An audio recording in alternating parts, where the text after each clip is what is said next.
নমস্কার। নমস্কার। পাঁচমিশালির আজকের পর্বে সকলকে স্বাগত। আজকের বিষয় ইরান যুদ্ধের অবসান কবে হবে। এ বিষয়ে আমরা কথা বলবো প্রতিরক্ষা বিশেষজ্ঞ কর্নেল কৌশিক সরকারের সঙ্গে। কর্নেল সরকার, আপনাকে স্বাগত পাঁচমিশালিতে।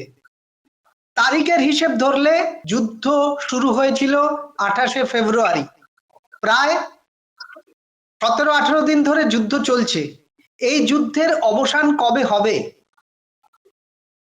দেখুন, এই যুদ্ধের অবসান কবে হবে বলাটা খুবই শক্ত এই সময়, কারণ কোনো পক্ষই হার মানতে রাজি নয়। এবং ইরানের কথাবার্তা শুনে মনে হচ্ছে ওদের কাছে আরো অনেক বেশি আর্সেনাল আছে, যেটা অনুমান করা হয়েছিল তার চেয়ে অনেক অনেক বেশি আর্সেনাল আছে, যেটা দিয়ে ও পুরো মিডল ইস্টটাকে ঘেঁটে দিচ্ছে। এবং আপনারা যদি নজর করেন মানে বিজনেস ইনফরমেশনে, মানে নর্মাল ইনফরমেশনে, যে ইউএসএ চাইছে মিডল ইস্টের বাকি কান্ট্রিজ গুলো ইরানের এগেনস্টে হয়ে ওদের এগেনস্টে লড়াইটা চালাক। সেই কারণে কুয়েত, বাহরেন, কাতার, এই এয়ার বেস গুলো ওরা ইউএসএ ইউজ করছে, যাতে ইরান তার রিটালিয়েশন করে এবং রিটালিয়েট করলে এরাও যাতে বাধ্য হয় যুদ্ধে জয়েন দিতে। কিন্তু দেখা যাচ্ছে যে ন্যাটো পিছিয়ে যাচ্ছে। ইটালি তো তার ট্রুপস যারা ইরাকে এক্সারসাইজ করছিল কুর্দিস্তান এরিয়াতে, তাদেরকে উইথড্র করে নিচ্ছে। ফ্রান্স অলরেডি কিছু ক্যাজুয়ালিটি বহন করেছে এবং তারা কিভাবে এগোবে বুঝতে পারছে না। যদিও ফ্রান্সের aircraft carrier battle group already Mediterranean এরিয়াতে অবস্থিত আছে। তো আপনি যেসব দেশের কথা বললেন, তার পাশাপাশি এখন শোনা যাচ্ছে রাশিয়া এবং চীনও খুব সক্রিয়ভাবে ইরানের পাশে আসছে। ব্যাপারটা কি সত্যি তাই? বিশেষ করে ইদানিং যে কথাটা সামনে আসছে যে ইরান এখন চীনের নেভিগেশন সিস্টেম বাইডু ব্যবহার করছে, যার ফলে তাদের আক্রমণটা অনেক বেশি নিশ্চিত হচ্ছে। এই ঘটনাটা কি সত্যি, বা এই ব্যাপারে আপনি কি বলবেন? এটা খবরে আছে এবং এটা কিন্তু 100% না হলেও 90% সত্যি বলা যেতে পারে যে চায়না বড়ভাবে এর মধ্যে ঢুকেছে, কারণ চায়নার একটা বড় ইন্টারেস্ট ইরানের উপরে আছে। চায়নার ম্যাক্সিমাম অয়েল ইরান থেকে যায়, তার এগেনস্টে ওরা ইরানে প্রচুর কাজ করে দেয়, ইঞ্জিনিয়ারিং কাজ বলুন, টেকনিক্যাল কাজ বলুন, সেগুলো করে দিচ্ছে। এখন শিপ ব্রেকিং মিসাইল, যেটা শিপ অ্যাটাকিং মিসাইল বা এয়ারক্রাফট ক্যারিয়ারের এগেনস্টে যে মিসাইল ইউজ করা হয়, সেটার technology plus missile China already যে ইরানকে দিয়ে দেয়নি, সেটা নিয়েও কিন্তু কোনো পাকা খবর নেই। খবরে আছে যে তারা এই এই মেটেরিয়ালটা হয়তো অলরেডি শিপমেন্ট করেছে, কারণ অনেক শিপমেন্ট এয়ারক্রাফট, মালবাহী এয়ারক্রাফট, তারা সব ইরানে এসে ল্যান্ড করেছিল। এরকম খবরও উঠতি এসছিল আমাদের কাছে, যারা আমরা ঘাটাঘাটি করি এগুলো, আপনারাও হয়তো দেখেছেন, এগুলো এসছিল। এবং সেই সূত্রে রাশিয়াও একটা বড় সাপোর্ট দিচ্ছে। রাশিয়ার সাপোর্টটা আরো ট্যাসিট, কারণ রাশিয়ার কাছে এনার্জিটা আছে, তার কাছে অয়েলের একটা বিরাট ভান্ডার আছে। সেই ভান্ডারটা ভেঙে সে কিন্তু এখন মানে আপার হ্যান্ড নিয়ে নিয়েছে। এখন ইউএসএ কে যদি একরকম এগোতে হয়, তাকে ইউক্রেনের যুদ্ধটা বন্ধ করাতে হবে যে করেই হোক। আর তাকে ট্যাসিট সাপোর্ট দিতে পারবে না ইউএসএ, কারণ ইউরোপ একেই ওদের হাত তুলে নিয়েছে এবং ইউএসএ অলরেডি হর্নেটস নেস্টে হাত দিয়ে সে নিজেই কংগ্রেসের কাছে ঝামেলায় জড়িত আছে। আপনি এই রাশিয়া এবং চীনের সঙ্গে ফ্রান্সের কথাও বললেন, এবং সবচেয়ে বেশি জোর দিচ্ছেন জ্বালানিতে। এবং সম্প্রতি দেখা গেছে যে ইরান তাদের সবচেয়ে মারাত্মক যে মিসাইল সেরজিল, সেটা এই প্রথম তারা ইউজ করলো। এই সেরজিলের মারণ ক্ষমতা কতখানি? দেখুন, সেরজিনের এটা হচ্ছে আপনার খোরামশায়ারের আরো অ্যাডভান্স ভার্সন, যেটা ওরা এতদিন ইউজ করেনি, চুপচাপ ছিল। এবং এবারে ওরা এটা ইউজ করেছে। এটার ক্ষমতা আপনার ধরুন 4-5 হাজার কিলোমিটারও যে চলে যেতে পারে না, তার কোনো গ্যারেন্টি কেউ দিতে পারবে না। যেতেও পারে, কারণ এটা সলিড ফিউল ইউজ করে, লিকুইড ফিউলে চলে না। এটা সলিড ফিউল ইউজ করে। লিকুইড ফিউল আর সলিড ফিউলের মধ্যে একটা ডিফারেন্স আছে, যেটা দর্শকদেরও বোঝা দরকার যে লিকুইড ফিউলের চেয়ে সলিড ফিউলের অ্যাডভান্টেজ অনেক বেশি। সলিড ফিউল আগে থেকে ভরা থাকে, আপনাকে মিসাইলটা বেশিক্ষণ টাইম লাগে না, লোড করবেন, ফায়ার করে দেবেন। লিকুইড ফিউল সেই সময় ভরতে হয় এবং সেই সময় ভরতে ভরতে আপনার লোকেশন বলুন অনেক কিছু জিপিএস এ ধরা পড়ে যাবে খুব তাড়াতাড়ি। তো এই জিনিসটা থেকে দেখতে গেলে আপনার সলিড ফিউয়েল যে মিসাইলটা ওরা এখন ইউজ করছে, সেটজিন মিসাইল, খুরমশাহেরও সলিড ফিউল, কিন্তু তার আগে কয়েকটা মিসাইল যারা ইরান ইউজ করেছে ওগুলো লিকুইড ফিউল দিয়ে ইউজ করেছে। তো এই এতে ওদের বেনিফিটটা অনেক বেশি। এতদিন যা যুদ্ধ হয়েছে তাতে দেখা যাচ্ছে যে মিসাইল হানায় বা ড্রোন হানায় ইরান অনেক এগিয়ে, কিন্তু ইরানের গোয়েন্দা সংস্থা বা ইরানের নেভিগেশন সিস্টেম এবং এয়ার ডিফেন্স সিস্টেম অত্যন্ত দুর্বল। ইরান বারবার ইসরায়েল বম্বিং এর কাছে, আমেরিকান বম্বিং এর কাছে মাথা নত করতে বাধ্য হচ্ছে। তাহলে ইরান এই অবস্থায় আর কতদিন যুদ্ধ চালিয়ে যেতে পারবে? দেখুন, ইরানের বক্তব্য হচ্ছে ও 6 মাস আরো চালিয়ে, ওদের যদি এখন প্রেজেন্ট যা লিডারশিপ আছে সেই লিডারশিপ যদি ইন্ট্যাক্ট থাকে ওরা 6 মাস আরো চালিয়ে যাবে। দ্বিতীয় কথা হচ্ছে ওদের যে প্রাইম লিডারশিপ ছিল সেটাকেই তো ইউএসএ প্রথমে ভেঙে দিয়েছে, নষ্ট করে দিয়েছে। তাতে কি হয়েছে, এদের যত কমান্ড অ্যান্ড কন্ট্রোল সিস্টেম ছিল পুরোটা ডিসেন্ট্রালাইজড হয়ে গেছে। ডিসেন্ট্রালাইজড হয়ে গিয়ে আইআরজিসি যে ওদের ইরান রিভলিউশনারি গার্ড ফোর্স তার কাছে চলে গেছে এবং ইরানের যে 31টা ডিস্ট্রিক্ট আছে সেই ডিস্ট্রিক্টের মধ্যে এরা ছড়িয়ে ছিটিয়ে আছে এবং তাদের কাছে সব টার্গেট আগে থেকে দেওয়া ছিল, ওরা ওই টার্গেট ধরছে আর বম্বিং মেরে যাচ্ছে। এই করে করে ওরা কি করলো, ইউএস এর আইজ অ্যান্ড ইয়ার্সটাকে নষ্ট করে দিল মিডল ইস্টে, যে কারণে ইউএসএ বাধ্য হলো সাউথ কোরিয়া থেকে আপনার এরিয়াল ডিফেন্স সিস্টেমটাকে শিফট করার জন্য, যেটাতে সাউথ কোরিয়ার প্রাইম মিনিস্টার বা প্রেসিডেন্ট বড় ভাবে অবজেকশন করেছে। যে কারণ ওরা নর্থ কোরিয়ার, তো ওদেরও সঙ্গে ঝামেলার একটা ব্যাপার আছে, কারণ তার সাথে সাথে নর্থ কোরিয়া 10টা লং রেঞ্জ আইআরবিএম টেস্ট করে ফেলে। তো এখানে সব জায়গায় কি হচ্ছে, একটা পাওয়ারের ক্ষমতা, কে কাকে হাত দেবে কে কাকে হাত দেবে না, কে কি করবে করবে না। এখন এর মধ্যে এটাও বলা বাহুল্য যে ইরান যে এতদিনের মধ্যে নিউক্লিয়ারটা যে তৈরি করে ফেলেনি, এটা কিন্তু আমরা বলতে পারবো না যে ওরা তৈরি করে ফেলে, কারণ সঠিকভাবে কেউ জানে না ওরা মাটির নিচে যে কি করে যাচ্ছে।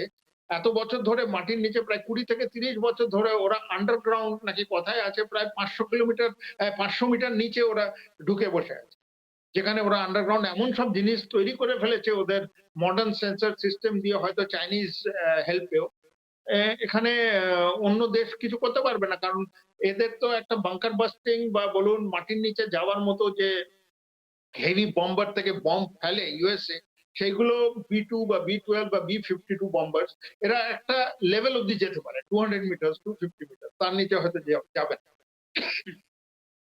এখন যা ইরানের যুদ্ধ পরিস্থিতি, যা কৌশল, তাতে দেখা যাচ্ছে যতটা না সামরিক দিক থেকে তারা আক্রমণ করছে তার চেয়ে বেশি অর্থনৈতিক দিক থেকে আক্রমণ করছে। তারা চেষ্টা করছে সারা পৃথিবীতে একটা তেল সংকট তৈরি করার, যাতে আমেরিকার ওপর একটা পরোক্ষ চাপ তৈরি হয়, যে চাপে আমরা মানে ভারতবাসীও অলরেডি ভুগতে শুরু করেছি। তো এর এর ফলে আন্তর্জাতিক স্তরে কি প্রতিক্রিয়া দেখা দিতে পারে? এটার একটা বড় রিপারকাশন আসতে চলেছে। আপনার গ্লোবাল মার্কেট এমনিতেই স্লাম্প হয়ে আছে, এই মার্কেটটা আরো স্লাম্পের দিকে যদি এগিয়ে যায় তাহলে তো সাধারণ মানুষের মানে জনজীবন একটা অসুবিধার মধ্যে পড়ে যাবে, বড় অসুবিধার মধ্যে পড়ে যাবে এবং তার মধ্যে আমরা সবচেয়ে বেশি এফেক্টেড হবে, আমি আপনি আমাদের পাশের নেবার সবাই এফেক্টেড হয়ে যাবে। পাকিস্তান বাংলাদেশ তো অলরেডি এফেক্টেড যেটা শুনলাম, তা আমরা তো এফেক্ট হতে বেশি দিন লাগবে না, 40 days এর রিজার্ভ আছে, তারপরে আপনি কি করবেন? কারণ যেভাবে ইরান মানে নাছোড়বান্দা হয়ে গেছে এবং বুঝে গেছে যে আমার কাছে তো এয়ারফোর্স নেই, আমার কাছে নেভি অত স্ট্রং নয়, আমার কাছে একমাত্র মিসাইল সিস্টেম আছে আর এই অয়েল রিজার্ভটা আছে। আর ইয়েটা সেই কারণে দেখবেন ওদের যে আইল্যান্ডে কালকে বা পরশুদিন ইউএসএ হানা করেছিল, এটা করেছিল এই কারণেই যাতে ইরানের দর্পচূর্ণ করা যায়, কিন্তু অত সহজ না। ইরান তো হরমুজটাকে আটকে রেখেছে, ওর সাবমেরিন যে কোথায় বসে আছে, nobody is daring to even go near Hormuz. বড় বড় কথা সবাই বলছে, কিন্তু কেউ এগোতে রাজি হচ্ছে না, because nobody wants to lose a ship. একটা জাহাজ ওখানে তলিয়ে গেলে 250টা সেলার যদি ডুবে যায়, ইউএস এর অবস্থা কি হবে বোঝা যাচ্ছে। যে কারণে ওদের আজকে এয়ারফোর্স ক্যারিয়ার গুলোকে দূরে সরিয়ে নিত। আজকে এই যে যুদ্ধ চলছে, এই যুদ্ধের সবচেয়ে বেশি দেখা যাচ্ছে যে ওয়ার প্রোপাগান্ডা যাকে বলা হয়। যেমন যুদ্ধের প্রায় প্রথম দিন থেকেই শোনা যাচ্ছে যে নেতানিয়াহু নাকি মারা গেছে। ইউএস আব্রাহাম লিঙ্কন বলে যে তাদের যুদ্ধ জাহাজটা আছে সেটা ক্ষতিগ্রস্ত হয়েছে। এমনকি এও শোনা যাচ্ছে যে খামেনির পরবর্তী মুস্তাফা খামেনি যিনি দায়িত্ব নিয়েছেন তাকেও নাকি মেরে দেওয়া হচ্ছে। এই সবকিছুর মধ্য থেকে সত্যি চিত্রটা কি উঠে আসছে? দেখুন, যে কোনো লড়াইতে একটা প্রোপাগান্ডা চলে। এটা হচ্ছে প্রোপাগান্ডা ওয়ারফেয়ার, চারিদিক থেকে চলছে। একজন বলছে নেতানিয়াহু মারা গেছে, একজন বলছে লিনকন ডুবে যাওয়ার মতো অবস্থায় চলে গেছে, একজন বলছেন খোমেনির যে সেকেন্ড ম্যান উনি আহত বা কোমায় চলে গেছেন, বা উনি হয়তো শেষ হয়ে গেছেন। নোবডি। তো এগুলো সব আফওয়া চারিদিকে ছড়ানো হচ্ছে। একটা ছড়ানো হচ্ছে ইরানকে লিডারশিপ থেকে বঞ্চিত করার জন্য, একটা করা হচ্ছে ইসরায়েলের উপর একটা চাপ সৃষ্টি করার জন্য, যে ইসরায়েলের উপরে যে হামাস বলুন, প্যালেস্টাইন বলুন, ওখানে যে হাইফা আছে, এই হাউতি মিলিটেন্টস আছে, এদের বলুন, এরা বড়ভাবে কিন্তু ইসরায়েলের উপরে রকেট হামলা করছে। এই হামলাতে মানে কি হচ্ছে, কোথাও যেন একটা মনে হচ্ছে একটা লিডারশিপের একটা ক্রাইসিস চলছে পুরো মিডল ইস্টের মধ্যে। এই লিডারশিপ ক্রাইসিসের মধ্যে বলে না বেহেতি গঙ্গায় হাত ধুয়ে নেওয়া, অনেকে কিন্তু বেহেতি গঙ্গায় হাত ধুয়ে নিচ্ছে। তো এই বেহেতি গঙ্গায় হাত ধুতে গিয়ে কি হচ্ছে, নোংরাটা সব গঙ্গায় চলে যাচ্ছে, কিন্তু মানে কাজের কাজ কিছু হচ্ছে না। এন্ড সাফারার কিন্তু আপনি আর আমি। আপনি এই যে হুতি জঙ্গিদের কথা বললেন, ইসরায়েলের যে সামরিক পরিকল্পনা, তাতে দেখা যাচ্ছে তারা একদিকে ইরানের ওপর হামলা চালাচ্ছে, অন্যদিকে লেবাননের ওপর হামলা চালাচ্ছে। তাহলে তাদের সামরিক শক্তি তো মোটেই কমেছে বলে মনে হচ্ছে না। এটা ওদের চলছে। দেখুন, লেবাননের উপরে সারা জীবন ওরা হামলা চালিয়ে গেছে। যখনই ইচ্ছে হয়েছে লেবাননের মধ্যে ওদের ট্যাঙ্ক ঢুকে যায়। ওদের ট্যাঙ্ক আবার আল্লাহু আকবার করে উড়িয়েও দেয়। কিন্তু এই কাউন্টার গুলো চলতেই থাকে। লেবাননের সাথে ওদের সারা জীবনের, সারা জন্মের একটা মানে একটা এনিমসিটি আছে, যেটা আমরা দেখতে পাই, কথায় কথায় দেখতে পাই। কিন্তু ইসরায়েল যে এখন যেরকম ছিল, ধরুন আজ থেকে 15 দিন আগে, আজকে কিন্তু সেই অবস্থায় নেই। যদিও ভিতর থেকে চিত্র কিছু কিছু হয়তো লিক আউট হয়ে বেরোচ্ছে, কিন্তু পরিষ্কার চিত্রটা আসছে না। তো যখন ওই ফগ অফ ওয়ার যেটাকে আমরা বলি, সেটা যখন ক্লিয়ার হয়ে যাবে কদিন পরে, তখন কিন্তু অ্যাকচুয়াল ইসরায়েলের পজিশন বোঝা যাবে, এবং ইসরায়েলকে আবার এরকম না হয় যে রিবিল্ড করতে হয়। এতদিন যে যুদ্ধ হলো, এই যুদ্ধের পর এতদিন পরে মার্কিন পক্ষ থেকে স্বীকার করা হয়েছে ইরানের স্কুলে তারাই হামলা চালিয়েছিল। 167 জন স্কুল ছাত্রছাত্রী মারা গেছে। এরকম আর কত সাধারণ মানুষের মৃতদেহের বিনিময়ে এই যুদ্ধের পরিসমাপ্তি হবে? আপনার কি মনে হয়? দেখুন, প্রথম কথা, এই যুদ্ধটা শেষ করার আগে আমাদেরকে এটা বুঝতে হবে, এরকম যদি ওয়ার ক্রাইম হয়ে থাকে, somebody has to take the responsibility, এবং তাকে এর জন্য জবাবদাহি হতে হবে, এবং তাকে পানিশ হতে হবে। না হলে এইরকম অ্যাট্রোসিটি কিন্তু চলতেই থাকবে। তাহলে আর লড়াই করে লাভ কি? তুমি যদি নিরীহ বাচ্চাদের উপরে অ্যাটাক করো আর তাদেরকে মেরে ফেলো, then you are a war criminal. তো ওয়ার ক্রিমিনাল যদি তুমি হও, তো you have to face the punishment. তা আমাদের ইন্টারন্যাশনাল কোর্ট অফ জাস্টিস গেল কোথায়? আমাদের ইউনাইটেড নেশন গেল কোথায়? এত এত কোটি কোটি টাকা খরচা এদের পিছনে, why do we have United nation? United nation তো বন্ধ করে দেওয়া, they should close it down. It's a defunct organization. ওর যদি ইন্ডিয়া আর পাকিস্তানের মধ্যে কিছু হয় না, ইউএন এসে সবচেয়ে আগে ঝাঁপাবে। কিন্তু ওখানে যদি কিছু হয় মিডল ইস্টে, তখন ইউএন কিন্তু পাত্তা নেই। ইউএন পাত্তা নেই। পাকিস্তান কি টেররিস্ট স্টেট নয়? তো ইউএসএ পাকিস্তানকে পানিশমেন্ট দিচ্ছে না কেন? Why not? শুধু ইসরায়েলকে দিয়ে তুমি প্যালেস্টাইনের উপরে হামলা করছো। আর India is a great country. জানেন, প্যালেস্টাইনিয়ান অফিসারদেরকে আমরা এখানে ট্রেনিং দিই, আর্মি ট্রেনিং হয় ওদের। ওরা এমএসসি করতে আসতে আমাদের সাথে করেছে, যখন আমি করেছিলাম 2001 সালে ওয়েলিংটনে। এরা টেস্ট এক্সাম দিতে মানে মানে আমাদের সাথে ট্রেনিং করতে এসেছে প্যালেস্টাইন। এবং তারা অ্যাকচুয়ালি অ্যাট্রসিটি গুলোর কথা বলতো তাদের প্রেজেন্টেশনে, তাদের যখন কান্ট্রি প্রেজেন্টেশন হতো সেখানে তারা বলতো আমাদের উপরে কি কি অ্যাট্রসিটি হতো। কিন্তু কথা হচ্ছে এই যে কথাগুলো আপনি আজকে বলছেন, পৃথিবীতে এমন কোন শক্তি আছে যে আমেরিকাকে ওয়ার ক্রিমিনাল ঘোষণা করবে এবং তাকে শাস্তি দিতে পারবে? ইউনাইটেড নেশনস তাহলে বানিয়েছে কেন? Close down United Nations. Why do you have International Court of Justice? বন্ধ করে দিন। এগুলোর পিছনে জেনেভাতে এত এত মানে ডকুমেন্টেশন পলিসি কেন করছেন? For what?